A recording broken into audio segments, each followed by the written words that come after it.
Hello, I am C A Sanket Agarwal, director of Agarwal classes. आपने मुझे जितने भी मेरे वीडियोस देखे होंगे जो सी ए में से रिलेटेड रहता है, तो सर आप हमसे बात करने क्यों आ गए 11-12 के बच्चों से? क्योंकि मेरे जितने भी अग्रवाल क्लासेस में 11-12 के स्टूडेंट्स पढ़ रहे हैं हमेशा मुझसे कंप्लेन करते रहते हैं कि सर आप सी ए को इतना बड़ा कर चुके, रिवॉल्यूशन ला चुके, 72% रिजल्ट ला चुके, इतनी मेहनत आपने सी ए के बच्चों के लिए की, तो 11-12 के कॉमर्स के बच्चों के लिए आप कोई मेहनत क्यों नहीं कर रहे? और ईमानदारी से बोल रहा हूँ, ये बात मेरे दिल को लग गई। तो 11-12 क्लासेस तो अग्रवाल क्लासेस में पिछले 20 साल से चल ही रहे हैं, बट जो रिवॉल्यूशन हमने सीए के अंदर लाया है, आज उसी रिवॉल्यूशन को हम अनाउंस करने जा रहे हैं फॉर 11-12 स्टूडेंट्स। अब एग्जैक्टली रिवॉल्यूशन क्या है ये मैं आपको बताऊंगा। सैम सर को इंट्रोड्यूस करूंगा मैं आपको, और सैम सर मुझे सारे सवाल पूछेंगे और रिवॉल्यूशन धीरे धीरे उन सवालों में से निकलते आएगा। So I am welcoming Samuel Anthony sir, जो आपको 11-12 में मेजर सब्जेक्ट्स पढ़ाने वाले हैं। सर तो आपका पहले इंट्रोडक्शन दे दो बच्चों को, फिर हम डिस्कशन स्टार्ट करेंगे रिवॉल्यूशन के बारे में। Yes sir. Hello students, my self professor Samuel Anthony. मैं 7 साल से टीचिंग इंडस्ट्री में हूँ। मेरे पास हमेशा एक सवाल होता है संकेत सर के लिए, मैं जो आज पूछ लूँगा सर आपको। सबसे बड़ा सवाल ये है सर कि बच्चे अपन काफ़ी साल से पास कर रहे हैं, काफ़ी सालों से बच्चे पास हो रहे हैं, लेकिन सर बाद में फ़ोन आता है, सर जॉब नहीं मिल रहा। अच्छा। सर बाद में सर मैं गलत लाइन में पड़ गया मेरा दोस्त। सर बाद में एक कॉल आता है कि सर मैं सीए बन गया, लेकिन फिर भी कंपनी की मीटिंग्स में मेरे को पता नहीं कैसे प्रेजेंटेबल, मेरे को इतना वैल्यू नहीं मिल रहा। अच्छा। सर ये सब का सोल्यूशन क्या है? मतलब स्टूडेंट की लाइफ तो बनते दिख रही है लेकिन बन नहीं रही है। Very good very good. अभी सर लाखों लाख बच्चा 11-12 में बैठता है, पर लाखों लाख बच्चा आपको कॉमर्स का सक्सेसफुल दिखता है क्या? नहीं। उसके रीजन समझो। अभी आपने कुल मिला के 3 सवाल पूछे, सर ने आपके बिहाफ पे 3 सवाल पूछे, और इन 3 सवालों के जवाब में ही रिवॉल्यूशन छुपा हुआ है बच्चों।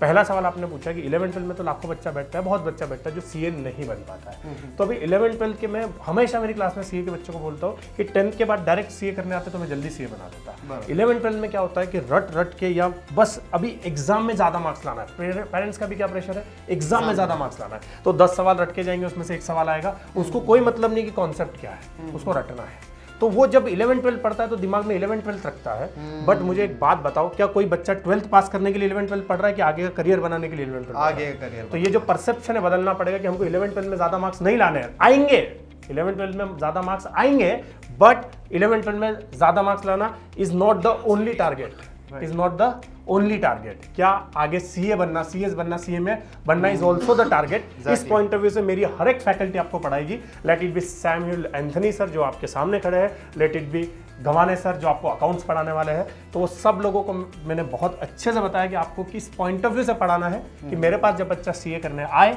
तो उसके लिए सब कुछ कैटवॉक हो जाए। तो पहला जो गलती कर रहे हैं, जो आपने बोला कि लोग सीए नहीं बन पा रहे हैं, उसका रीजन था 11-12 में रट्टेबाजी से पढ़ना। उसको हम अभी पूरा ट्रांसफॉर्म करके किस में लाएंगे, कॉन्सेप्ट। अब दूसरा सवाल आपने जो पूछा था सर। दूसरा सवाल सर, बच्चा जाता तो है डिग्री लेके, सीए कोई डिग्री लेके जाता है, लेकिन अब वहां पर जाके उसको जॉब नहीं मिलती क्योंकि इंटरव्यू में उसको रिजेक्शन फेस करना मिलता है। करेक्ट। अभी मुझे बताओ 11-12 का बच्चा पास या फेल रिटर्न एग्जाम से होता है? एग्जैक्टली। रिटर्न एग्जाम जो बहुत ही शाय बच्चा है वो भी दे सकता है। Exactly. जो बहुत एक्टिव बच्चा है वो भी दे सकता है। करेक्ट। क्या 11-12 में अच्छे परसेंटेज लाना और अपनी बातचीत करने का तरीका, ऑरेटर होना, अच्छी बातें करना या प्रेजेंटेबल होना, इस बात का कोई लेना देना है? नहीं, कोई लेना देना नहीं। करेक्ट। आप अगर एमबीए के बच्चे को देखोगे तो प्रेजेंटेबल रहेगा, क्योंकि उसका पास होना और फेल होना किस बात पर डिपेंड करता है? प्रेजेंटेबल। पर 11-12 के बच्चे का प्रेजेंटेबल होना, डेयरिंग होना, स्टेज डेयरिंग होना, इनसे कोई लेना देना नहीं है। तो होता क्या है ना, 11-12 अगेन सब कुछ किस पे, किताबी कीड़ा बन जाता है। उसको कोई लेना देना नहीं है मेरी पर्सनैलिटी डेवलप हो रही कि नहीं, मैं 4 लोगों से बात कर सकता हूँ कि नहीं, किसी सवाल का जवाब दे सकता हूँ कि नहीं। तो 11-12 पास समझो मेरे 2 बच्चे हैं। हाँ समझो, हाँ है नहीं, समझो मेरे 2 बच्चे हैं। एक बच्चा है जो 12th में 90% लाया है, एक बच्चा जो 12th में 70% लाया है। अगर मैं उसको मार्केट में फेंक दूं दोनों को, ये अगर लोगों को फेस ही ना कर पाए और ये लोगों को फेस करवाए, तो मुझे 70% वाला बच्चा चलेगा, 90% वाला बच्चा नहीं चाहिए। हालांकि अगर ऐसा कोई बच्चा है जो हम क्रिएट करने वाले कि 90% भी ला रहा है और मार्केट में फेंकने के बाद सवाल के जवाब भी दे पा रहा है, वो तो बेस्ट ही है। बट क्या परसेंटेज लाना या मार्क्स लाना इंपॉर्टेंट है? हाँ, पर वही इंपॉर्टेंट नहीं है कि अपनी पर्सनैलिटी भी डेवलप करनी। तो इसके लिए अग्रवाल क्लासेस आपके लिए लाया है weekly. Again I repeat, weekly. अगर आप 1 साल का क्लास लगा रहे हो 11th का, तो 52 वीक्स होते हैं, उसमें छुट्टी वाले निकाल दो तो कम से कम 40 सेशंस हम लोग पर्सनैलिटी डेवलपमेंट के लेंगे। उसमें यूट्यूब पे भी जाएंगे बच्चे, कोई Q&A भी होगा, बॉर्नविटा क्विज कॉन्टेस्ट जैसा भी होगा, उसमें शायरी, गाना, डांस सब कुछ होगा, बट वीकली होगा कि बच्चे की डेयरिंग, अंदर का जो टैलेंट है वो बाहर निकल के आए। हफ्ते में 5 दिन पढ़ना बहुत है 11-12 के लिए। एक दिन हम क्या करेंगे, पर्सनैलिटी डेवलपमेंट पे मेहनत करेंगे। और तीसरा सवाल क्या पूछा सर आपने? सर तीसरा सवाल बच्चे आगे का पढ़ते हैं। हाँ, बहुत ही मुझे वो बहुत ही सीरियस लगा था। शायद आप बोल रहे थे कि लाइन भटक जाता है। लाइन भटक जाते हैं। हाँ। और उसके साथ साथ सर ये लाइन भटक जाते हैं और मेजर प्रॉब्लम एक और देखा गया था सर, बच्चे क्या होता है आगे का पढ़ते भी है लेकिन उनको याद नहीं रहता क्या पढ़ा था। करेक्ट। फिर वापस उनको देखना पड़ता है क्या पढ़ा था, फिर वापस फैकल्टी को पकड़ो, फिर बच्चा डिलेमा में जाता है, फिर टेंशन आता है, फिर मार्क्स। ये थियरी सब्जेक्ट के लिए मेन प्रॉब्लम होता है। Yes, प्रैक्टिकल के लिए, yes. अकाउंट्स और मैथ्स के लिए इतना नहीं होता है सर। उसमें प्रॉब्लम क्या होता है कि मराठी में कहावत है, पूरे पाठ मागे सपाट। मतलब आगे का हम पढ़ते जा रहे हैं, पीछे का भूलते जा रहे हैं। एंड इतने से बच्चे से 11th या 12th का बच्चा 16 या 17 साल का है, यू कैन नॉट एक्सपेक्ट कि वो पूरा दिन क्लास में बैठेगा, कॉलेज अटेंड करेगा, घर पे जाकर रिवीजन करेगा। So that is not expected from the students. तो ये आप जो थियरी सब्जेक्ट्स पढ़ा रहे हो तो ये आपकी जिम्मेदारी, या मेरी ऑर्गेनाइजेशन में कोई भी थियरी सब्जेक्ट पढ़ा रहा है, जैसे मैं इकोनॉमिक्स पढ़ाता हूँ सीए फाउंडेशन में, तो थियरी सब्जेक्ट पढ़ाने वाली फैकल्टी की जिम्मेदारी है कि रिविजन टाइम टू टाइम लेते रहे क्लास में ही। बच्चों से आप रिविजन एक्सपेक्ट, क्या उतना बड़ा सिलेबस नहीं है कि आपको पूरा साल लगे, पर आपको मिल तो रहा है ना पूरा साल। तो क्या जो बच्चे को घर पे पढ़ना है थियरी में, वो भी आप क्या करवाते रहो? रिवाइज करवाते रहो। वो भी क्या करवाते रहो? रिवाइज करवाते रहो। तो थर्ड रिवॉल्यूशन हम क्या ला रहे हैं कि वीकली रिवीजन भी होगा, तो वीकली टेस्ट भी होगा, वीकली रिवीजन भी होगा। हाँ, टेस्ट की भी बात मैं डिटेल में कर लेता हूँ कि टेस्ट अभी होता क्या है ना, महीने में एक टेस्ट हो रहा है। बच्चा अगर एक टेस्ट मिस हो गई तो उसको पूरे महीने में टेस्ट देने का जरूरत है, रिवीजन करने की का कोई मौका मिलेगा नहीं। तो उसने क्या करना चाहिए? Weekly test. एक हारी टेस्ट शायद मिस हो सकती है, तो भी 3 टेस्ट में रिवाइज करने के लिए। तो रिवीजन थियरी सब्जेक्ट का किसने लेना चाहिए? क्लास में फैकल्टी ने। बाकी 5 सब्जेक्ट का बच्चे ने पढ़ने का उसको बहाना कैसे देंगे हम लोग? Weekly test. कैसे देंगे? Weekly test. और सर और सर एक और मेरे को बहुत बड़ा एक प्रॉब्लम सुनने मिला था, एक स्टूडेंट था मेरा, बेचारा रास्ता भटक गया था सर। आफ्टर 11th पर रास्ता भटक गया, उसने जैसे 12th कंप्लीट किया, जैसे तैसे 12th, और इनफैक्ट सुनने में आया कि वो 11th 12th पे रास्ता भटक चुका था। नतीजा बाद में देखने मिला। करेक्ट। अभी रास्ता भटकने का मैं आपको एक प्रॉब्लम बता दूं। जनरेशन की बात करेंगे, आपको हर्ट भी होगा।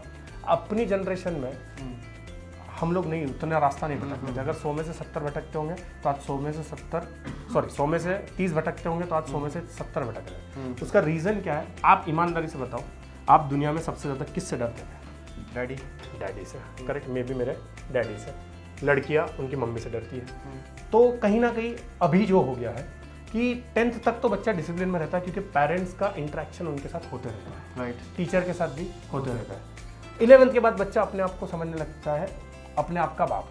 तो वो वाला उसका जो अप्रोच है वो तोड़ना पड़ेगा। सर ये क्या बात कर रहे हो सर? तो उसके लिए हम लेंगे पेरेंट्स मीटिंग एवरी मंथ। इससे क्या होगा कि बच्चा रोज क्लास में आ रहा था कि नहीं आ रहा था, आ रहा है तो क्लास में क्या कर रहा है, परफॉर्म कर रहा है। क्योंकि मुझे क्वांटिटी नहीं चाहिए, मुझे वो क्वांटिटी चाहिए जो आगे भी उतनी ही क्वांटिटी में सक्सेस हो। तो उसके सक्सेस के लिए उसके पीछे पड़ जाना है, उसका जीना हराम कर देना है। तो हर महीने में हम लोग पेरेंट्स मीटिंग लेंगे, बच्चे का क्या परफॉर्मेंस है बताएंगे, और जो भी रिमेडियल एक्शंस है उसी मंथ में लेके खत्म करेंगे। और मुझे लगा बहुत ही हार्श बात कर रहा हूँ, मैं पहली बार इंट्रोड्यूस कर रहा हूँ 11th 12th का यूट्यूब चैनल पे, पहला वीडियो है ये 11th 12th के नए यूट्यूब चैनल पे, पर मैं बहुत ही हार्श बात बोल रहा हूँ। और अगर मुझे मंथ के बाद लगता है कि ये बच्चा आगे प्रोग्रेस करने वाला नहीं, 11th 12th पास करवाना कोई बड़ी बात नहीं है, 100 मार्क लाना भी कोई बड़ी बात नहीं, पर आगे अगर ये सीए में आगे प्रोग्रेस नहीं कर पाएगा या इंटरव्यू में जॉब में प्रोग्रेस नहीं कर पाएगा, तो 1 महीने बाद उसका जो बचा हुआ फीस है वो रिफंड करके घर पे भेज देंगे, पेरेंट्स के हाथ में पैसा दे देंगे। इतना क्रिस्टल क्लियर रहने वाले अपन तो जो 11th 12th अपने पास करेगा, he has to be successful by becoming CA और doing a very great job. उसके लिए हम पूरा रिवॉल्यूशन लाए, पूरी मेहनत की है। और अभी 4 बुलेट पॉइंट्स वापस मैं बता देता हूँ कि क्या रिवॉल्यूशन है आज तक के पढ़ने में या हमारे पढ़ाने में, और अभी हम जो लॉन्च करने जा रहे हैं उसमें। पहला, पेरेंट्स मीटिंग एवरी मंथ। दूसरा, वीकली रिवीजन। तीसरा, weekly test of every subject. चौथा, and the most important, my favourite, personality development, जो आपको बहुत ही एंटरटेनिंग रहेगा, बहुत ही मजा आएगा। सो ये चारों चीज़ों के साथ जो ट्रेडिशनल टीचिंग था, जो आपके स्कोर बढ़ाने के लिए किया जाता था, वो सब कुछ किया जाएगा, पढ़ाया जाएगा और कॉन्सेप्चुअल क्लैरिटी के साथ पढ़ाया जाएगा। Thank you very much. Thank you very much.